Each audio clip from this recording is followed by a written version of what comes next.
আছিলোঁ। 2 তাৰিখে যেহেতু শুনানি আছে আপোনালোকে নতুনকৈ কিবা সেই বিষয়টোৰ ওপৰত কিবা আপোনালোকে আবেদন কিবা এনেকুৱা কৰিব কিবা সেইখিনি মানে আমাৰ চাগে প্ৰজিকিউশ্যনে সেইখিনি কৰিবই। তেওঁলোকে 2 তাৰিখে কি হয় আদালতলৈ আমি যামেই আৰু আচলতে সেয়া চৰকাৰে আৰু গোটেই কেছটো আচলতে অসম চৰকাৰ আৰু অভিযুক্ত কেইটাৰ মাজত হৈ আছে। গতিকে সেয়া জুবিন গাৰ্গ ভাৰ্চেছ বা জুবিন গাৰ্গৰ ফেমিলি ভাৰ্চেছ একিউজ নহয়।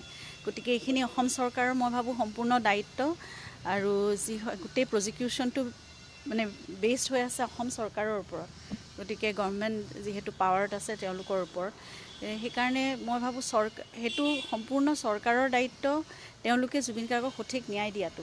এই কথাবোৰ যিমানখিনি যি হ'ব নালাগে এই কথাবোৰৰ তেওঁলোকেও নিজৰ আচলতে এটা দায়িত্ব আৰু কৰ্তব্য বুলি আৰু সেইটো নিজৰ স্বাভিমান বুলি ভাবিও তেওঁলোকে যদি ইয়াত কেনেবাকৈ সিদ্ধাৰ্থ বা সেই একিউজ গোটেইকেইটাই যদি কেনেবাকৈও কিবা এটা সুৰুঙা পায় তেতিয়াহ'লে গোটেই কিন্তু পৰাজয়টো অসম চৰকাৰৰ, আমাৰ লগতে সমগ্ৰ ৰাইজৰ লগতে সেয়া অসম চৰকাৰৰ পৰাজয়। কাৰণ কেছটো চলি আছে তেওঁলোকৰ মাজত।